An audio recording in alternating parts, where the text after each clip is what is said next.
Yaqında Urumchida yuz bergan o't ofatida Xitoyning atalmış virus tadbirlari sababidan 44 kishining qazo qilishi munosabati bilan 1 dekabr tushdan burun Turkiya insoniy yordam vaqfining Istanbul Fathdagi bosh markazida Sharq Turkiston uchun ovoz chiqarayli temasida axborot e'lon qilish yig'ini o'tkazildi.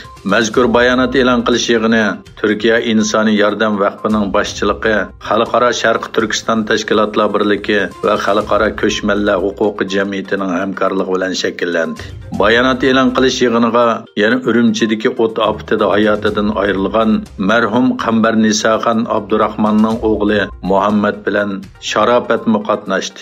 İnsani yordam vaqfi raisi Boland Yildirim so'z qilib, Xitoyning kelgusida dunyoni vayron qiladiganligini, ammo islom dunyosining Xitoydan manfaat olish qo'ydi ekanligini, Xitoy ishg'oliyat ostidagi xalqlarni vayron qilib bo'lgandan keyin navbat islom dunyosi va boshqa davlatlarga keladiganligini, islom dunyosi buning oldini olish uchun Xitoy bilan qilayotgan barliq savdolarni to'xtatib, Xitoyga embargo yurgizish kerakligini bildirdi.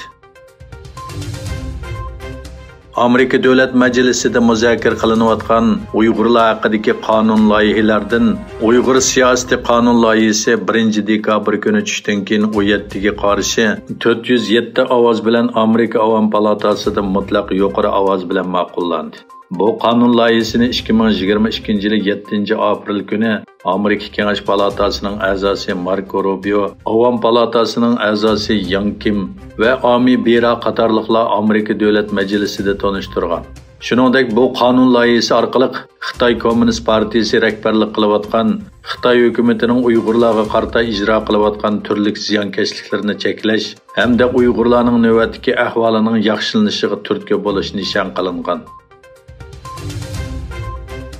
Yaponiya kabinetining katibi Harukazu Matsuno payshanba kuni Yaponiyaning Xitoy va Rossiyaning Yaponiya zaminini cho'ridigan holda elib berayotgan birlashma havo armiya faoliyatidan ig'ir andish qilganligini bildirdi. Matsuno qarallik muxbirlarni kutib olish yig'inida biz ikki davlatning kun sari kuchayayotgan hamkorligini andishi bilan kutyapmiz dedi va Yaponiya o'zining zamin butunligini qat'iy qo'g'daydi deb ta'kidladi. Xitoyning Londondagi bosh elchixonasi Angliya parlament a'zolari vakillar o'mikining Tayvanga qilgan ziyorati sababli Angliyani Xitoyning ichki ishlariga aralashdi deb aybladi. Angliya parlament a'zolaridan tarkib topgan bu komitet tunugun Tayvan bosh ministri Su Jinchang bilan ko'rishgan bo'lib, bugun Tayvan rahbari Tsai Ing-wen bilan ko'rishdi. Amerika prezidenti Biden bilan Fransiya prezidenti Macronning uchrashishidan keyin e'lon qilingan bayonotda energiya, yadro tahdidi, bo'shliq va sog'lomlik, bo'libmi Ukraina va bexatarlik masalasi qatorliq nurg'un masalalarda hamkorlikni davomlashtirish to'g'risida signal berildi.